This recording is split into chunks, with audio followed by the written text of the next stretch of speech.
사도신경으로 신앙 고백하심으로 9월 4일 월요일 아침 예배를 하나님께 드립니다.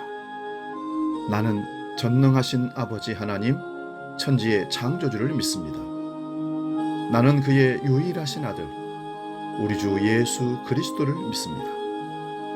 그는 성령으로 잉태되어 동정녀 마리아에게서 나시고 본디오 빌라도에게 고난을 받아 십자가에 못 박혀 죽으시고 장사된 지 사흘 만에 죽은 자 가운데서 다시 살아나셨으며 하늘에 오르시어 전능하신 아버지 하나님 우편에 앉아 계시다가 거기로부터 살아있는 자와 죽은 자를 심판하러 오십니다. 나는 성령을 믿으며 거룩한 공교회와 성도의 교제와 죄를 용서받는 것과 몸의 부활과 영생을 믿습니다. 아멘.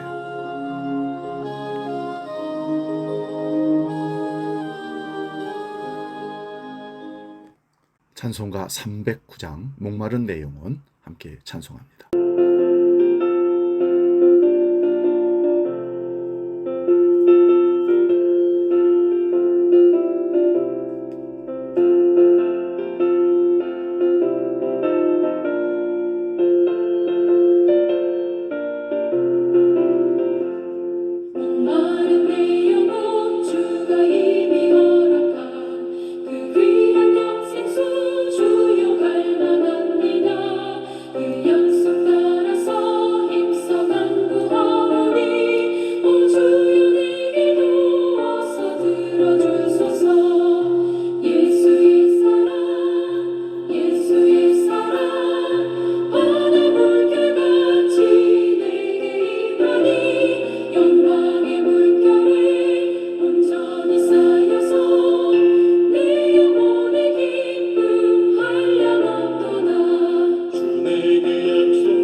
오늘 아침 우리에게 주시는 하나님 말씀은 신약성경 요한복음 4장 5절에서 10절 말씀입니다. 신약성경 147면에 있습니다. 요한복음 4장 5절에서 10절 봉독할 때에 살아계신 주님의 음성을 들을 수 있기 바랍니다. 지금 봉독합니다. 사마리아에 있는 수가라 하는 동네에 이르시니 야곱이 그 아들 요셉에게 준 땅이 가깝고 거기 또 야곱의 우물이 있더라. 예수께서 길을 가시다가 피곤하여 우물 곁에 그대로 앉으시니 때가 6시쯤 되었더라. 사마리아 여자 한 사람이 물을 기르러 왔으며 예수께서 물을 좀 달라 하시니 이는 제자들이 먹을 것을 사러 그 동네에 들어갔음이러라. 사마리아 여자가 이르되 당신은 유대인으로서 어찌하여 사마리아 여자인 나에게 물을 달라 하나이까 하니 이는 유대인이 사마리아인과 상종하지 아니함이러라. 예수께서 대답하여 이르시되 네가 만일 하나님의 선물과 또 내게 물 좀 달라 하는 이가 누구인 줄 알았더라면 네가 그에게 구하였을 것이요 그가 생수를 내게 주었으리라. 아멘.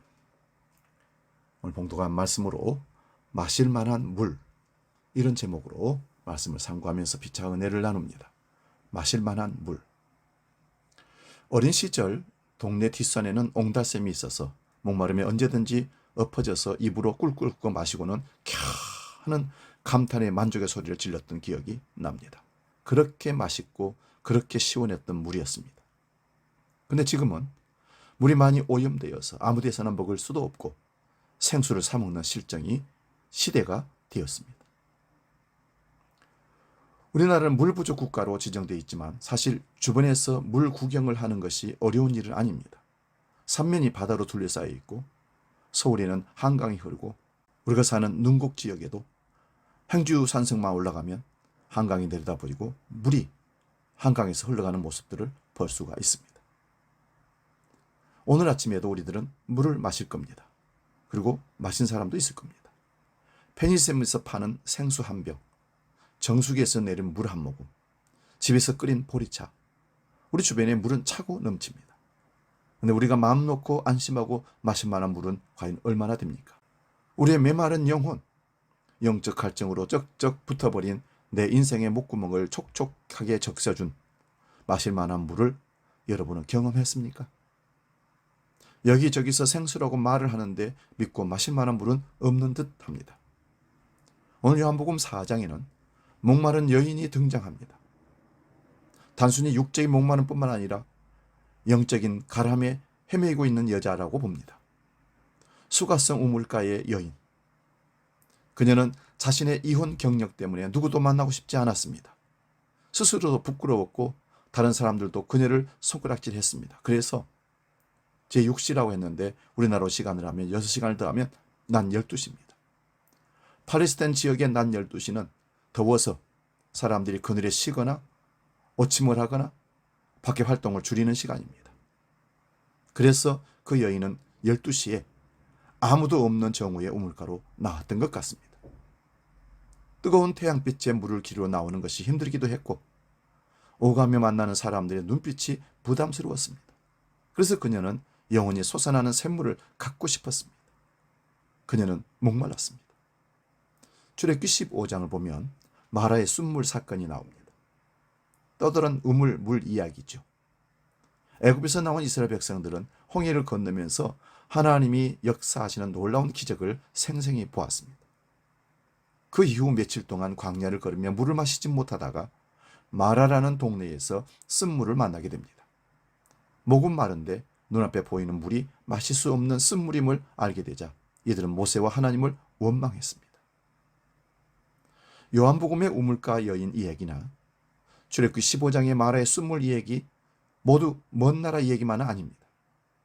우리도 인생 가운데 이와 같은 마라의 쓴물을 만날 수가 있고 만나고 있습니다. 하나님은 마라의 쓴물, 우물가의 여인의 이야기를 통해서 사랑하는 자녀들아, 너만 그런 게 아니야. 인생 가운데는 마라의 쓴물이 언제나 등장하기 마련이란다.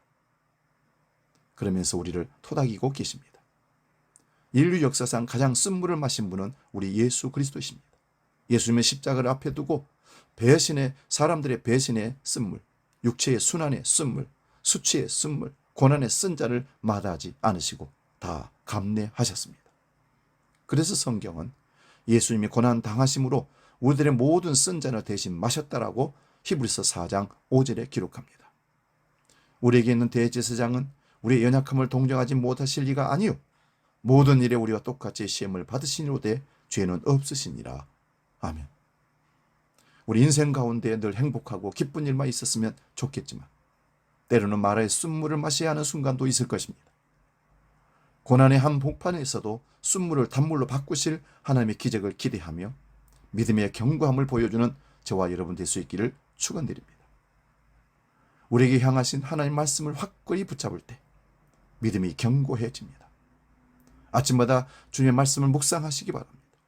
마실 만한 물이 없는 이 시대에 영원한 샘물이 되신 하나님의 말씀을 통해서 마라의 쓴물이 단물로 바뀌는 기적을 날마다 누리는 은혜의 충만한 삶을 아침 예배를 통해서 아침 묵상을 통해서 경험할 수 있기를 주의 이름으로 축원드립니다. 기도하겠습니다. 아버지 하나님, 홍수에 마실 물이 없던 것처럼 이 세상에는 많은 물들이 있지만 우리는 그 물을 함부로 먹을 수 없는 시대를 살아가고 있습니다. 왜냐하면 지구가 오염되었기 때문입니다. 그래서 우리는 정제된 정수기를 통해 나온 물과 편의점에서 사는 생수를 목을 축이며 먹고 살고 있습니다. 영적인 가람은 또 어떻습니까? 여기저기서 생수라고 말씀을 주지만 이상과 사입이 그래서 우리는 혼돈스러운 시대를 살아가고 있습니다. 주여, 우리의 영원한 생명수 되신 예수 그리스도를 말씀 안에서 만나게 하시고 말씀을 통해서 묵상을 통해서 영혼의 가람을 해결받는 믿음의 축복을 누리게 하여 주시옵소서. 새벽 기도를 통해서 아침 예배를 통해서 아침 묵상을 통해서 계속 우리에게 들려주시는 생수의 말씀을 그 꼴을 먹고 풍성한 믿음의 삶을 살아내는 우리 모두가 되게 하여 주시옵소서. 이제는 주기도로 함께 기도합니다. 하늘에 계신 우리 아버지, 아버지의 이름을 거룩하게 하시며 아버지의 나라가 오게 하시며 아버지의 뜻이 하늘에서와 같이 땅에서도 이루어지게 하소서. 오늘 우리에게 일용할 양식을 주시고 우리가 우리에게 잘못한 사람을 용서하여 준 것 같이 우리 죄를 용서하여 주시고 우리를 시험에 빠지지 않게 하시고 악에서 구하소서. 나라와 권능과 영광이 영원히 아버지의 것입니다. 아멘.